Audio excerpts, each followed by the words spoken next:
राजस्थान को लेकर कांग्रेस में मंथन जारी है। मुख्यमंत्री अशोक गहलोत के बाद अब सचिन पायलट शुक्रवार को दोपहर में कांग्रेस अध्यक्ष सोनिया गांधी से मुलाकात करने के लिए 10 जनपद पहुंचे।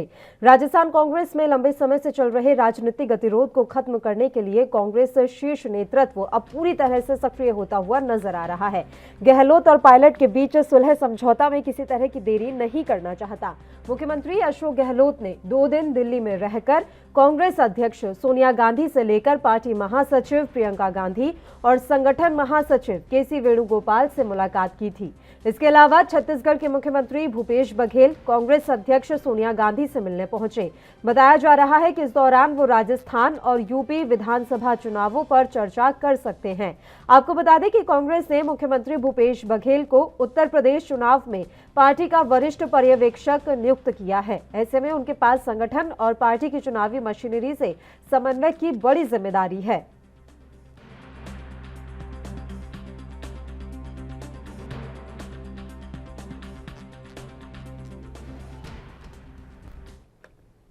इस मसले पर चर्चा की शुरुआत कर लेते हैं। न्यूज रूम से मेरे सहयोगी और एएनबी न्यूज के पॉलिटिकल एडिटर चंद्रशेखर त्रिशूल जी इस समय लाइव जुड़ गए हैं। सीधा उन्हीं का रुख कर लेते हैं। चंद्रशेखर जी, बड़ा सवाल यह है कि राजस्थान में लगातार उठापटक की स्थिति बनी ही रही है। अब एक बार फिर से पहुंचे हैं सचिन पायलट सोनिया गांधी से मुलाकात करने के लिए। क्या उम्मीद की जाए?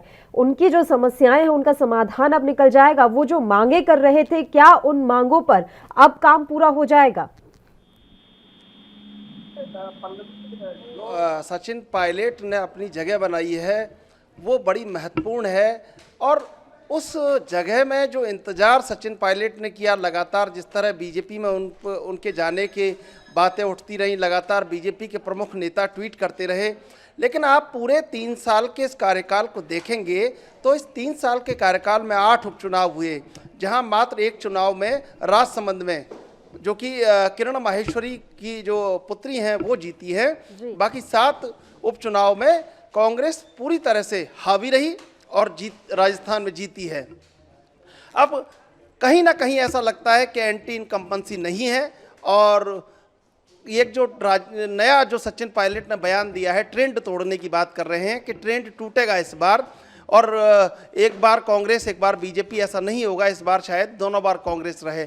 तो एक बड़ा जो सवाल ये है कि जिस तरह की जिम्मेदारी सचिन पायलट को दी जा रही है, जिस तरह का एक राष्ट्रीय मध्यस्थ की भूमिका निभा रहे हैं अहमद पटेल और मणिशंकर अय्यर, और ये जो बड़े नेता, मणिशंकर अय्यर तो उतने अभी एक्टिव नहीं हैं, लेकिन ये जो बड़े नेता थे अहमद पटेल, उनके बाद जो मध्यस्थों की भूमिका खाली हुई, वो कहीं ना कहीं सचिन पायलट उसमें कद्दावर होते नजर आ रहे हैं। लेकिन अब दूसरी तरफ ये भी समझना होगा कि 2022 जुलाई में 4 राज्यसभा सदस्यों का कार्यकाल राजस्थान में समाप्त हो रहा है, और चारों बीजेपी से राज्यसभा सदस्य हैं।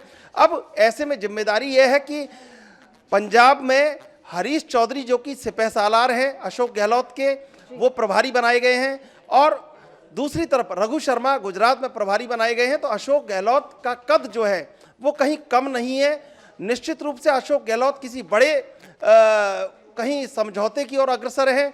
अब ऐसे में दूसरी पारी खेलने के लिए ये समझ लीजिए कि जब चुनाव होगा तो राजस्थान में गहलोत युग का शायद अंत हो और पायलट युग का प्रारंभ हो। अब पायलट की वो अपनी खुद की एक परफॉर्मेंस है कि वो बीजेपी से कैसे लड़ते हैं, लेकिन बीजेपी से जो लड़ाई चल रही है वर्तमान में, वसुंधरा राजे को जिस तरह दरकिनार किया गया है बीजेपी में, और जो नया 3-4 मुख्यमंत्री के चेहरे जो सामने आए हैं, ओम माथुर या गजेंद्र सिंह शेखावत, ये तमाम लोग जो बीजेपी के चेहरे उभर कर सामने आए हैं, वो इतने प्रभावशाली नहीं है। और एक आंकड़ा अभी इन दिनों घूम भी रहा है कि 25 से 30 साल बीजेपी पीछे चली गई है राजस्थान में। जिस तरह के आंकड़े, जिस तरह की जीत, तीसरे और चौथे नंबर पर रहना, बीजेपी का जमानत जब्त हो जाना, ये बीजेपी के लिए बड़ी चिंता का विषय है। आज प्रदेश प्रभारी अरुण सिंह वहाँ पर जो एक विश्लेषण कर रहे हैं और एक कहीं वो चिंतन बैठक कर रहे हैं, 2 दिन का उनका प्रवास है वहाँ पर।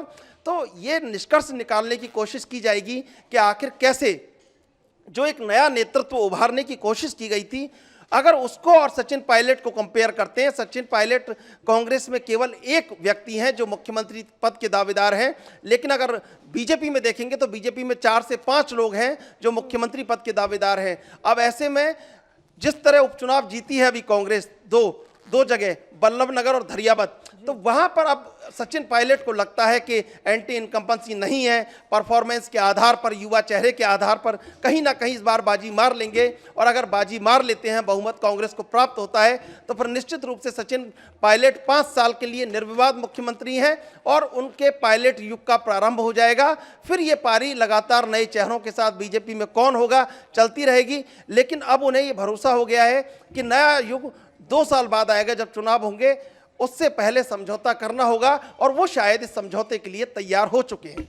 लेकिन सर, बड़ा सवाल यह है कि अशोक गहलोत इतनी आसानी से मान जाएंगे, क्योंकि अभी भी हमने देखा कि 3 साल में उन्होंने मंत्रिमंडल तक का विस्तार नहीं होने दिया। कई चेहरे जो सचिन पायलट मंत्रिमंडल में शामिल करवाना चाहते थे अपने गुट के, अभी तक मंत्रिमंडल विस्तार नहीं होने दे रहे हैं अशोक गहलोत। वो इतनी आसानी से मुख्यमंत्री की कुर्सी से मुंह कैसे छोड़ पाएंगे?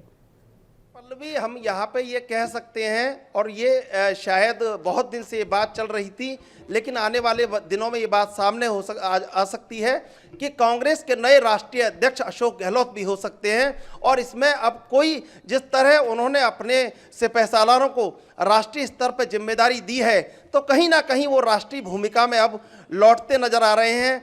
और उनको भी पता है कि मुख्यमंत्री के बतौर उनका ये अंतिम कार्यकाल है। वो अच्छी तरह समझते हैं, राजनीति के बहुत बड़े खिलाड़ी हैं, बहुत माहिर हैं राजनीति में। अशोक गहलोत वो कद्दावर व्यक्तित्व है जिसने राजस्थान में 3 सालों तक लगातार बीजेपी के 4 बड़े चेहरों को पटकनी दे के रखी है। और उपचुनाव जिस तरह जीता है, निश्चित रूप से अशोक गहलोत का कद और उनकी जादूगरी को कोई राजनीति में तो कम से कम चैलेंज नहीं कर सकता। और बीजेपी का केंद्रीय नेतृत्व और आलाकमान भी इस बात को जानते हैं कि अशोक गहलोत से नहीं लड़ा जा सकता। अब ऐसे में कांग्रेस को भी एक ऐसे राष्ट्रीय कहीं एक चेहरे की जरूरत है जो प्रियंका गांधी जिस तरह उत्तर प्रदेश में लड़ाई लड़ रही है, राहुल गांधी जिस तरह कहीं अपना एक कैंपेन चला रहे हैं, अब नए राष्ट्रीय अध्यक्ष के रूप में अगर कोई एक चेहरा बसता है तो वो सिर्फ अशोक गहलोत हैं, जिनके पास कहीं बहुत गहरा अनुभव है, जिनके पास वो राजनीति की माहिर चालें हैं जो शतरंज में अंतिम समय में चली जाती हैं। और कम से कम अशोक गहलोत उसमें बहुत आगे हैं बीजेपी के जो चेहरे हैं। अब ऐसे में नए राष्ट्रीय अध्यक्ष के रूप में अशोक गहलोत की भी ताजपोशी हो सकती है। और कहीं ना कहीं जो जिस तरह राष्ट्रीय मध्यस्थ की भूमिका में सचिन पायलट हैं, तो अपने कद को और परिपक्व करने की एक प्रशिक्षण उनका चल रहा है, उसमें माहिर होते नजर आ रहे हैं। अब ये जो दूसरी पारी है ये कब कैसे शुरू होगी, लेकिन सबसे बड़ी जिम्मेदारी ये भी है कि 2022 जुलाई में जो 4 राज्यसभा के सदस्य हैं उनको भी जिताकर कैसे दिल्ली तक लाना है, ये बड़ी जिम्मेदारी अशोक गहलोत और सचिन पायलट को मिलकर निभानी होगी। और शायद इसीलिए समझौते का एक नया एजेंडा तैयार किया गया है। कांग्रेस के जो अंदर किचन कैबिनेट है सोनिया गांधी की, वहां से ये फार्मूला निकला है। और शायद इस फार्मूले पर अब दोनों भले अलग रास्ते पर चल रहे हों, लेकिन राजनीति के जो सियासी सफर है उसमें अब लगातार दोनों की कदमबोसी एक से मिलकर एक चलती नजर आ रही है। छत्तीसगढ़ के परिप्रेक्ष्य में भी बात कर लेते हैं, क्योंकि भूपेश बघेल भी पहुंचे हैं सोनिया गांधी से मुलाकात करने। छत्तीसगढ़ में भी कांग्रेस की जो मुश्किलें हैं वो कम होने का नाम नहीं ले रही हैं। साफ तौर पर दिख रहा है कि किस तरीके से 2 गुटों में इस समय छत्तीसगढ़ कांग्रेस बटी हुई है। इस समस्या का क्या समाधान आप देख पा रहे हैं? सोनिया गांधी से मुलाकात के बाद क्या कोई सॉल्यूशन निकल पाएगा, कोई फॉर्मूला? पल्लवी, जो उपचुनाव देश भर में हुए हैं 29 विधानसभाओं में और 3 लोकसभाओं में, एक कहीं कांग्रेस का जो कमबैक हुआ है वो एक ऊर्जा, कांग्रेस को आंतरिक ऊर्जा उसने प्रदान की है। और अब नई पृष्ठभूमि, जो सियासी पृष्ठभूमि है कांग्रेस की, उसमें अगर एक नई जो लाइन तैयार हो रही है कांग्रेस की, तो आप उसमें भूपेश बघेल को देख सकते हैं कि भूपेश बघेल कम से कम 10 से 15 साल अब लंबी पारी खेलने के मूड में है। तो कहीं ना कहीं अब ये समझौता करना होगा, और जो लोग समझौता करेंगे वो इस समय फायदे में रहेंगे, क्योंकि जिस तरह कांग्रेस कमबैक करती जा रही है, जिस तरह महंगाई के मुद्दे लगातार हावी होते जा रहे हैं, एंटी इनकम्बेंसी जो केंद्र सरकार के खिलाफ है वो बढ़ती जा रही है, तो कहीं ना कहीं अब कांग्रेस के जो ये सेकेंड लाइन है उसको लगता है, जो चेहरे निकल चुके हैं कांग्रेस से, बड़े बड़े दिग्गज थे जो बीजेपी में चले गए हैं, तो एक बड़ी जगह खाली हुई है, एक बड़ा अब मैदान है, साफ मैदान है बिल्कुल लड़ाई के लिए। तो अब योद्धा जो बचे हैं उन योद्धाओं को ये पता है कि अगर ये लड़ाई जीत ली, 1.5-2 साल संघर्ष कर लिया, तो आने वाले 20 साल लगातार सियासी जो एक बड़ा सत्ता का द्वार है उसमें कहीं ना कहीं बड़ी भूमिका में नजर आएंगे। और ये बात भूपेश बघेल भी अच्छी तरह समझते हैं, सचिन पायलट भी अच्छी तरह समझते हैं। और वो जो लोग कहीं ना कहीं काम कर रहे हैं, वो अच्छी तरह समझते हैं कि अब राष्ट्रीय मध्यस्थ और राष्ट्रीय भूमिका में लगातार कैसे पार्टी में जो आला कमान है, जो सोनिया गांधी हैं, जो राहुल गांधी हैं, जो प्रियंका गांधी हैं, उनके नज़दीक रहकर उनकी बात मानने में ही शायद फ़ायदा है। और ये फ़ायदे को समझकर वो जो ऐसी भूमिका उनको मिल रही है वो उसको निभाने की कोशिश कर रहे हैं। बिल्कुल, शुक्रिया। न्यूज़ रूम से आप हमारे साथ जुड़े त्रिशूल जी। तो आपको बता दें कि आज सोनिया गांधी से मुलाकात करने सचिन पायलट और भूपेश बघेल पहुंचे हैं। दोनों ही नेता कांग्रेस के संगठन को लेकर आज गहन चर्चा करने के लिए पहुंचे हैं। खैर, ये तो आने वाला वक्त बताएगा कि राजस्थान में जो गतिरोध बना हुआ था, क्या आज की इस मुलाकात के बाद वो गतिरोध सुलझ